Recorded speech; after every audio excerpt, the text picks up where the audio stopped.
Lät ongan spottara lorstenda klodda kom og sia der at helvete ikke til. Og at helvete et ruskplås utanfor Jerusalem. Og at det er bare det er ruskplås.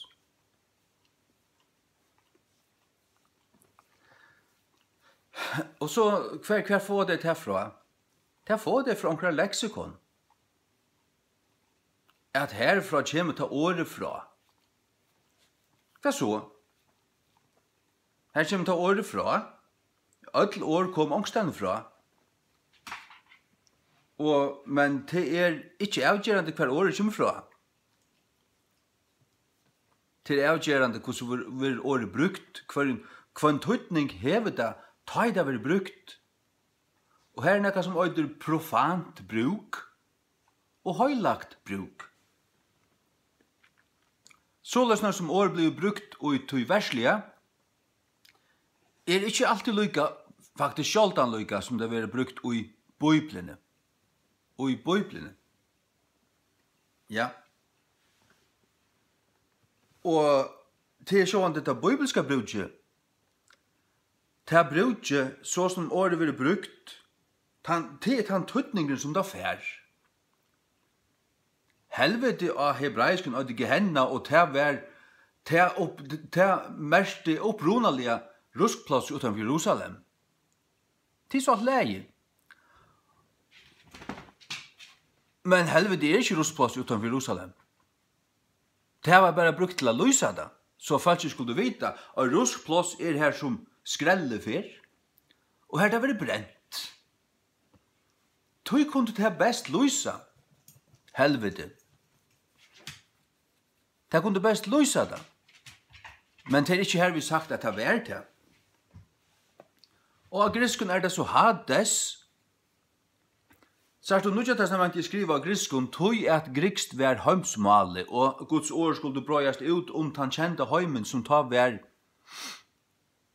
romerska rujtje, men god valgte altså ikke latin, men grikst er skriva sitt ord av. Grikst var åpenbart til lærda male, det som ble mest skriva av, og betre mal, og mer utbrøtt, eller et negv utbrøtt mal, tog et, årsak av alle som griske filosofen sikkert, som hadde skriva sånn negv, og ter skriftene var brøytar ut, og her hever du et år som heter Hades, og det er deia røyjela, det er underheimeren, men atter her teker du ikke til griska høytna forståelse av Hades og kør det inn i Bibelna. Det er fullstendig høyendamur og avvitenhøyt. Nei, du teker til året, til året er det som finst. Til året er det som er. Øysene, først å leite etter opprunnen til helvete og hel, så fer det sikkert atter i norrønt, norrøna goda lærerne og alt det fattelig her. Vi øven og tør og det. Og det skriften er, eddaen er det. Og det forståelse luktes nekt til griska, så har du til et høye forståelse. Men opprunnen til høytna forståelse, det er at opprunnelig hev det vært et rett forståelse, men til høytna forståelse, det er ferdig av leie. Til rette forståelse, det finner du i Bibelene. Det er evige, det er sanna, og vi lette omgant hui nekra leksikon som sier hette året betyr hatt og hatta. Så vi tar ikke Bibelene her, og så omkra leksikon, og man henne, og så skal Bibelen tøyast og være underlagt av en leksikon. Det kan jeg fortelle Heina Lutzen.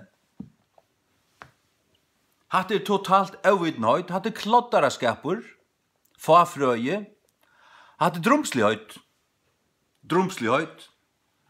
hatt er å være kommet under antikrists, hatt er å være vittløyter, Heina Lutzen, tror vittløyter. Hvis du tror Guds ord skal tøyast av Strongs lexikon og Vines lexikon. Nei, du ikke bruk for nekkere lexikon. Årene, tøytningen og i årene vil oppleten og i konteksten Lukas 16 og i helvete littran opp egensøgnen verandi ui punslun. Og så Lazarus lengt bortifra. Lukas 16, 23, og i helvete, her så rydde med oss, og i helvete, her stender Hades, og i til griska teksten, men heter altså i bibelskum forståelse av Hades, ikke i griskun høytnum forståelse av Hades. Så det pura fullstendig forsøkt. Det kan ikke nærstast, det kan ikke samarbeidast, det kan ikke brukast. Leksikonet kunne ikke brukast. Du skal bæra hana røyna ratta bibel, og lese hana, og bia, og hava Guds anda tjatar, og skilja, så du öll årene, ta i det komme inn i en kontekst, og sammanheng. Ta skilje du til året, så du hikker omgang du bæra etter åren, og du fyrir seg. Det gjør du et eller annet sted, øysene. Ta du veler år, men ta i så årene kommer sammen, og du skiljer hva han tar om, og du skiljer hetta petter imot til andre petter, du skiljer alt det bibelska forståelse av helvete til dømes. Nu snakker vi altså om det. Ja, så det til forståelse, til bibelska forståelse av tog, som til definerende. Og alt annet øvikommende. Du som gang bruk for en bibelårabok, eller nøkron. Du bare bruk for å pløa til en bibel i jøknon, og bia, og lese. Og i helvete littran opp egensøgnen, verande i punslun. Og ser Abraham lengt bortifra, og Lazarus og fennkjansere. Og han sier, og han gjelder og sier, feir Abraham, hev miskunn over meg, og send Lazarus, at han må dippa tippen av sine fingre i vatten, og svela tungumøyne, til at punslaver og hesson loa, helvete altså en eldur.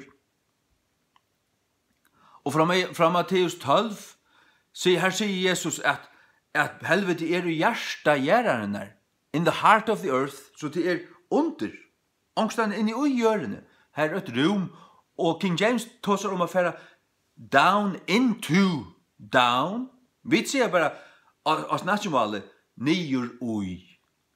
Men det egentlig nyer, inn ui.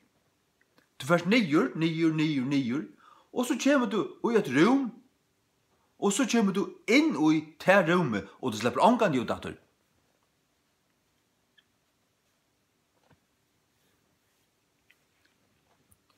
Altså, folk deg, har deg 20 minutter færre nye her, og så har lagt denne finnes løyve like, men så anden kom natter. Jeg tar så ikke om det, jeg tar så om det, hvis det til en evig støva. Punslaur som loa, men Abraham sier sonur minst til at to i tunne luftstøy tøkst vi tunne gau tingun, og lukka løs Lazarus idlu tingun. Men nu han trostavur og to punslaur, tormented. Ikke puntur, ikke at han punnest, han verur punslaur. He is tormented. Eller han punslaur. Eller andar utføra punslan inn av han. Vers 28. Til det av 5 brøver at han var vittna for i taimon at ikke tøyr øysene kom inn i hetta punslusted. Helvete et punslusted. Et sted, this place of torment. Det sted. Det ikke et hotek. Det sted. Og i søvende Rygaman og Lazarus, her sier Jesus ikke til luknelse. Han sier ikke til lukka som til. Han sier, til hver en avviser, ryker mever, som var klatter og purspur og funtløyn, og gledes margletslig enn kvann det. Og til hver en avviser bytter, nevnte Lazarus. Hese personen har vært til, hese rujtje mævren har liv av hjørne, og Lazarus har vært til, nær, det var ikke, 3, 4, 5, 6, 600 for Krist. Jesus visste om han. Jesus visste om dør. Ja. Hvis vi tok så om disse her definisjoner på år, så har vi fullt, det er fullt til 32 000 år i førskolen.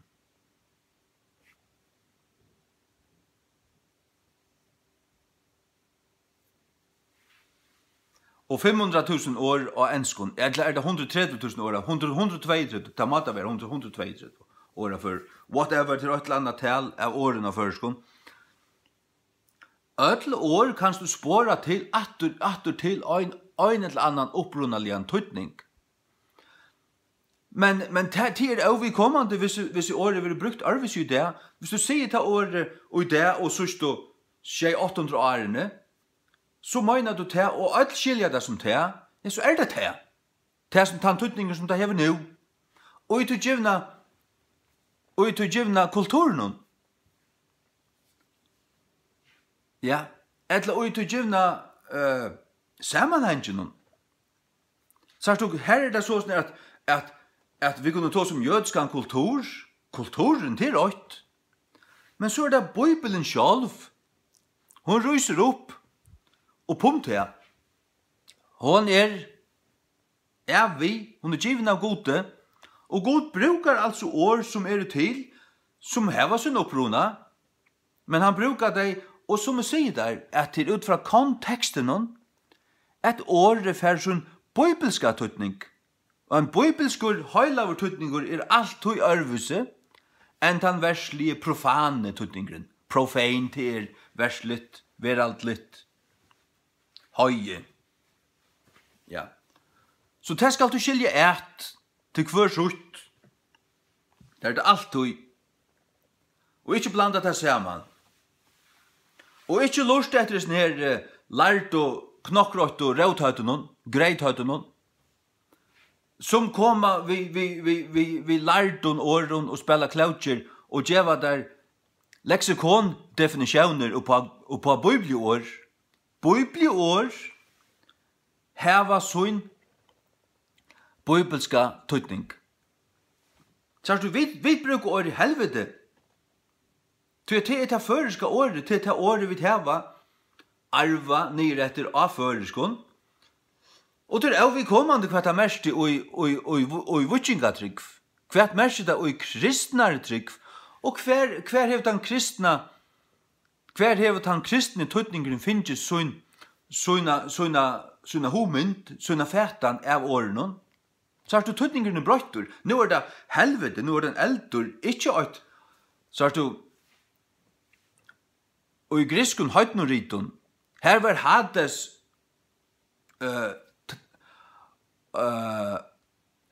egentlig bare deirudje. Deirudje. Men egentlig er det sånn at i Gamla testamentet var det sånn at nere i hjärsta gäraren her var helvete, og her var paradis, og hjärsta gäraren her. Og her var en jegg i middelen, så det ikke slupp på iver om. Men det var samme planen, og hjørne. Jesus var nyer, og han vittnar for de andene som var i varvåslo, og han tog fengaskap til fenga, og han gav mannen gaver. Han tog fengaskap vissar, til å si at de som ikke var i helvete, de som var i paradis og hjersta gjerreren her, de tog Jesus opp vi.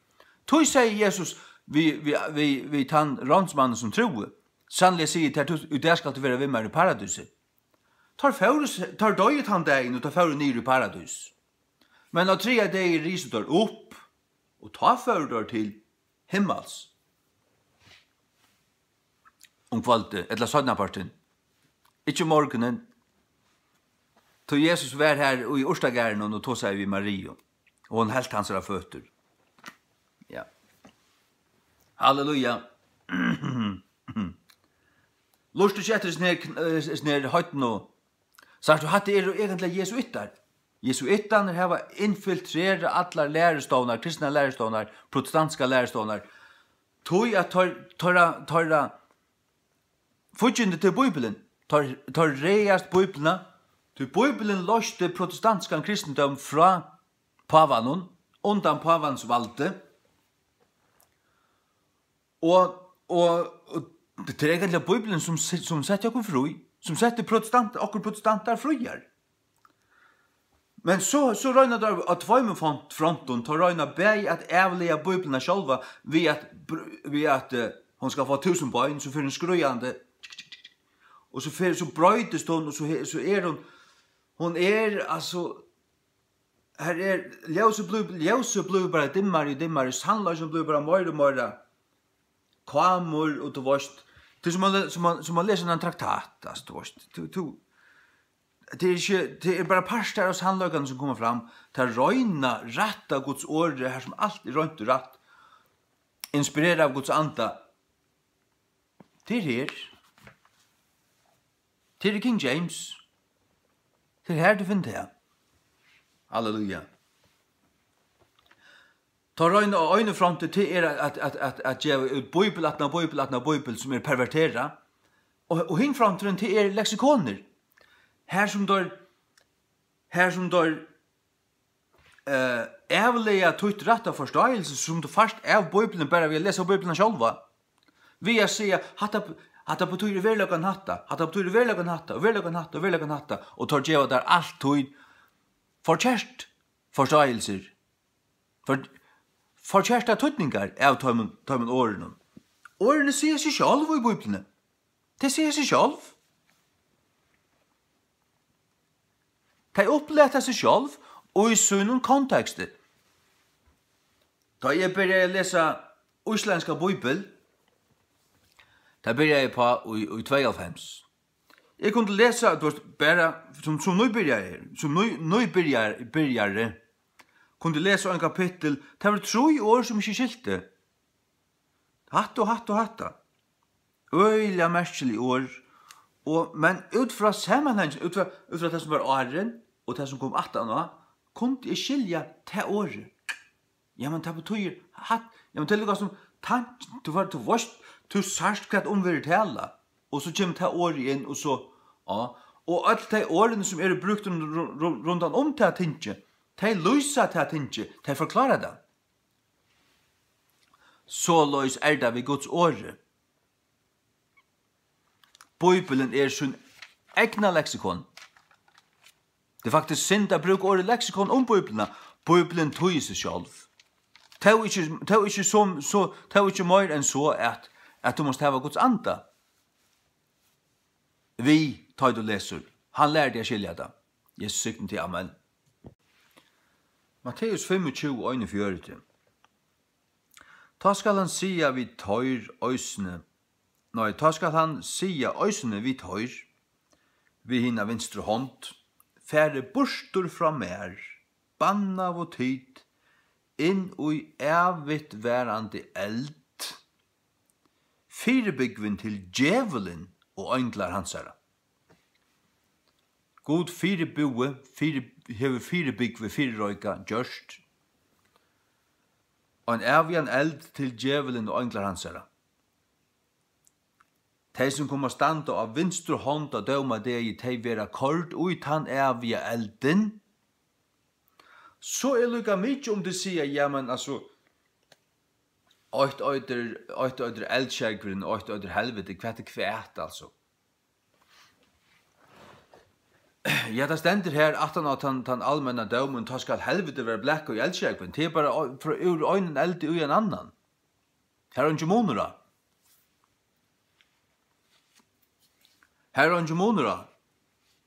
Det øyneste som du skal syrja fyrir til er at øttast god og takk imot Jesus som du hever tog. Det er hva du skal gjøre.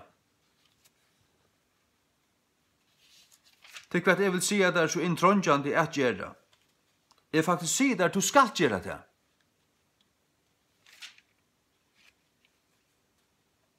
Gjør du ikke det, så er du ikke rettelig rettskikkavur.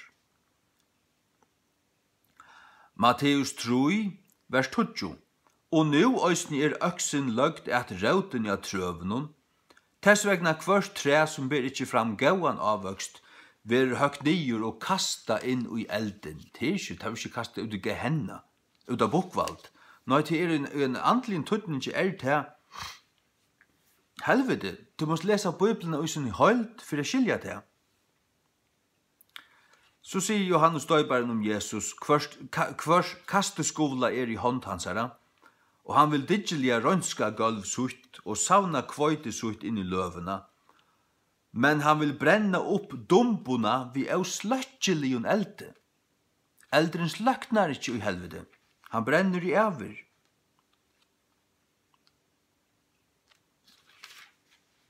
Ja, det er alvorligt. Matteus 5:29, og tut høgra eia moinbo i te, sluta ur og kasta det fra ter. Tut te gagnligt kjøtt her, at øyn av limon tøymon skulle glætast, og ikkje at høyla likam tut skulle være kasta inn i helvete. Helvete. Kasta inn i helvete. Ja. Det som Jesus sier. Inn i en banna og tid, inn i evigtverande eld. Hassan eldren er øyn og han samme. Han er fangsle som god gjør det til røyer til djevelen og englar hans herre. Her færa teg banna og teg leta og teg som ikkje vil tryggva. Hver er det så teg? Til alt som ikkje vil tryggva. Til alt som ikkje vil teka mot Jesus. Hver han øynast i øyn. Lat onkan sige der ørvise. Sier onkur ter ørvise at aufrelst koma til himmels, så det satanisk falslæra, så det lærdommer av ytlen anton. Til Jesus sier, Markus 16 fra vers 15, og han sier vi tar færre tiden inn i atlan heim, og præt ikkje, og han sier vi tar færre tid inn i atlan heimen, og præt ikkje gledebåskapen for kvarjum skapningen. Han utrur kvarjon gledebåskapen, og verur døptur skal vera frelstur, men han utrur ikkje skal vera heldømtur. Det nytta så det løyti å vera døptur, men ikkje tryggva. Hatt hvordan Satan gjøgnu falkakirkene og katolske skåkene hever koppa alt av høtte. Øtler døpt, men ønsken frelstur. Og bare å lytte tandur tror, til de som tryggva, og så vera døpt, som det frelstur. Om de så er det så dum at de kommer til trygg, men stand i sin badnadøpe, ja, de er frelst. De som frelser, de er til nekna trygg. Det er at du teker med Jesus personliga. Men så burde du døpt i 18 år. Du skjer det fullstendig fra heimen, det skjer heimen deian for ter, og til deian for heimen. Heimen kan ikke nærsta det ta, at han til. Ikke hvis du er av sånne frelstur, og av sånne stendur. Så kom, vær av sånne frelstur, og statt. Matteus 13:4. Ans og tog ildgrøsene vera sauna i saman, vera sauna i og brent i elden. Ildgrøsene vera sauna i og brent i elden, tan elderen er helvete. Vers 42. Og skulle kasta tøyr inn i en braslo ovn av elde. Into a furnace of fire. Braslo ovn av elde. Matteus 13:30, og skulle kasta tøyr inn i en braslo ovn av elde. Ja. Ja, det er alvorligt her da. Matteus 15:14, lette tør være seg blinde løyarar av en blindo, og om hun blinde løye hin blinda, ta skulle bøyer falla inn i vøytena, tan vøyten er helvete. Sørst du, man skilur ut fra bibelsk kontekst og fra bibelen er bådskapet som holdt, hva Jesus mener vi, hva er tan vøyten? Det er helvete, det er en grøv, det er en jekv. Ja. Øystene tar Jesus brukar bøylatliga tal og vita vi hva ta måna vi, her i Matteus 18:6, men hver så skal djeva øynene av som smave som trygg var med møgnboa, det var betre til honom at han milden og støyne var hongtur halshansara, og at han var druknav i havsens djup. Det som han sier her, det er betre at han var druknav i havsens djup, men av og til at han gjør det så vil han druknav i havsens djup, til det døype som er gypri enn havsens djup, til helvete. Tøy sier bare, tøy ber at bo om helvete. Det gjør det. Matteus 18, 8 og 9. Hvers vegna håndtøyn etla faudertøyn djevet her møgnboa. Skjer deg av og kastar deg fra der. Det betre at her geng inn til lufs, haltur etla vannfører, heldur enn hevande tver hendur etla tvær føtur er vera kastar inn i evigt verandi eld. Everlasting. Everlasting sier til at det værer om ever. Sier du at det er evigt, så får det branglada. Så vil jeg spotta ned branglada. Evigt det er bare det er akkurat mystiska tøytning for tøymon. Evigt verandi er så bøynframlitt. Evigt verandi det værer om ever. Everlasting er evigt verandi. Evigt verandi eld. Evigt verandi øynor. Vers 9. Om eia tøyt djevet her møgnboa, sluta ur og kasta det fra der. Det er betre at her gang inn til lufs vi øynun eia, heldur enn hevande tvei eio at vera kasta over inn og i hel eld. Hatt ikkje Gehenna. Hatt ikkje Hades. Hades var at og griskare mytologi var Hades et varslosted. Sars du sålasne hever djevelen koppa etlene høtte. Bibelen sier okkur sannløkan til det punslosted. Ikke punslosted, til det punslosted. Matteus 3:14, Voi tikkun skriftlærden og fariseeren, hikklærden. Til tid øy etter husen til åndjon, og kvamsvois halda lenga bøn, tog skulle tid få tess større heldøming. The greater damnation. Til heldøming. Heldøm. Døm til helvedes. Matteus 3:23, nei 3:30, tykkara høggormar, tykkara avkom av øyterormon, kvossu kunnu tid komast undan heldøming helvedes. How shall ye escape the damnation of hell?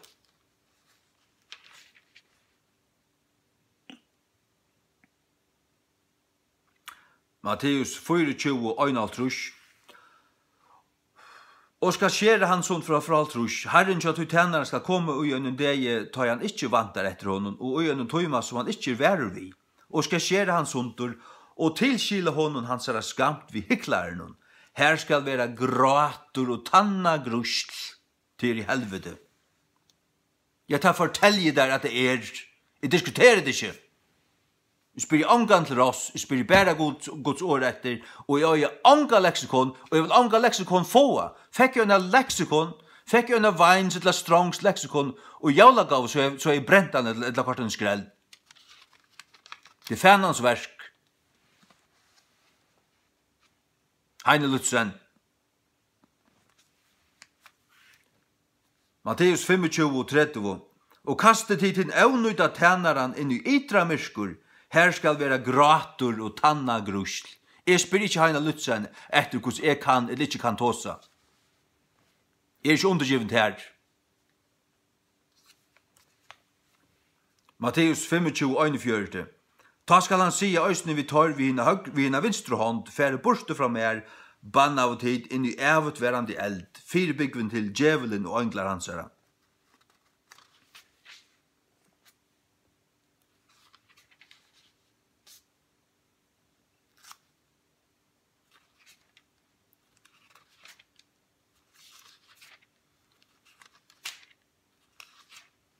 Markus.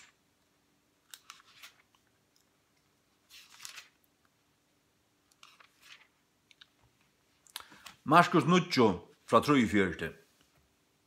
Og om håndtøyn voldet her møgnboa, skjer han av, til betre at her geng inn til lufs vannfører, enn hevande tver hendur, at fære inn i helvete.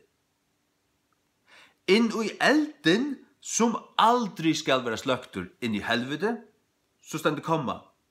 Inn i elden som aldri skal være sløktur, hva så helvete? Til en eldur som aldri være sløktur. Og til at eldren aldri være sløktur, ja, det at en eldur brenner i allar æver. Men to vil ikke opprentur. Ta suttja vid fra Lukas 16, han rujtje med over, han mynte sitt liv, han slapp ikke ut i henne. Han fikk ongan linna.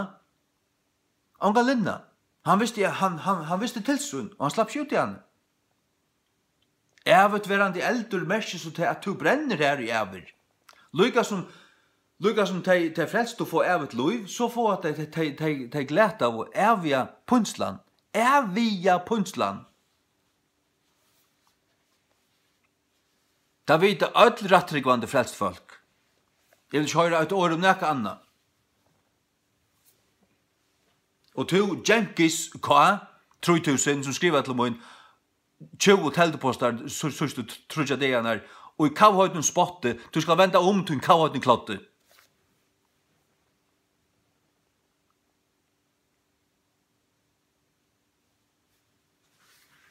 Kavhøyden klottar det spela tryggvande, spela som om, men så kommer der inn, og så det fotler i øytre, fotler i vantrygg, fotler i iva, fotler i spotte, ikke anna.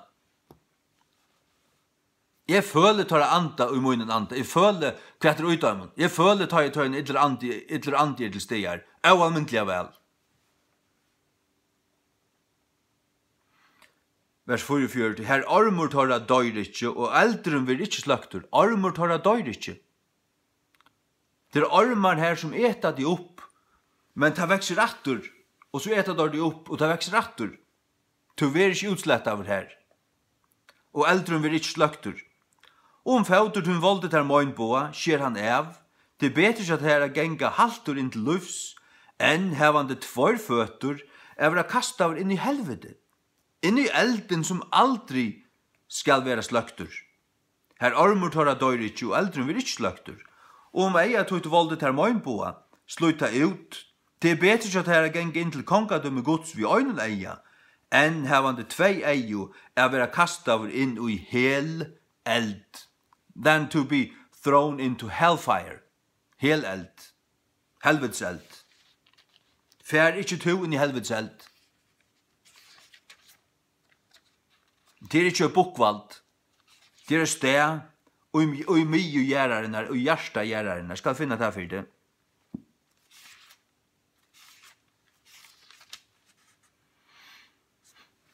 Det er Matteus 12, 40. Til at ønsu Jonas var trudjar deir og trudjar nætur i bjudji kveldsins. Såløy skal menneskesånur vera trudjar deir og trudjar nætur og hjärsta gjerrarinnar. In the heart of the earth. Til gjørende fløt. Men oi gjørende, vers 9, så er et rum her. Og til helvete. Det er en evig elder som brenner her. Det er så vel. Åpenberingen 14. Nudjo. Og en tredje angelen fyllte taimon siande vi herre rødt, om nekar mevor tilbye djaure og mynd hans, og mautatje merkje hans ui enne sutt, etla ui håndsuna. Hin same skal drekke av vunenon av vrøye gods, som vil helt ut utan blanding inn i byggar harmavrøyes hans. Og han skal være punstlavur vi elde og svavele, og i nærveru hinna høylav og øngla, og i nærveru lamsins. Og røykuren av torra punstlo stuyur opp ever og ever. Og torra var onga kvøylo det etla nått som tilbya djaure og myndhansara, og hver som helst og i møtekur merkje navnshansara. Ever og ever. Øyna for ever og ever. Det endar ongan tøy. Ta i Bibelen sier ever og ever, så er det understryka til at det endar ongan tøy. Det er ikke et syklus og et annet syklus, og så enda det. som Heine Lutzen vil nok fortalt der. Her som falsklærande klodden. Jeg vet ikke vi at det er patcha gjerra. Christ Gospel Church, ta vil ikke vite av, en bibeltryggvande. Og en bibeltryggvande. Ja. Ever og ever til at det endar omgantui. Til understryka. Til ikke anna enn til akkurat det, ikke så vel.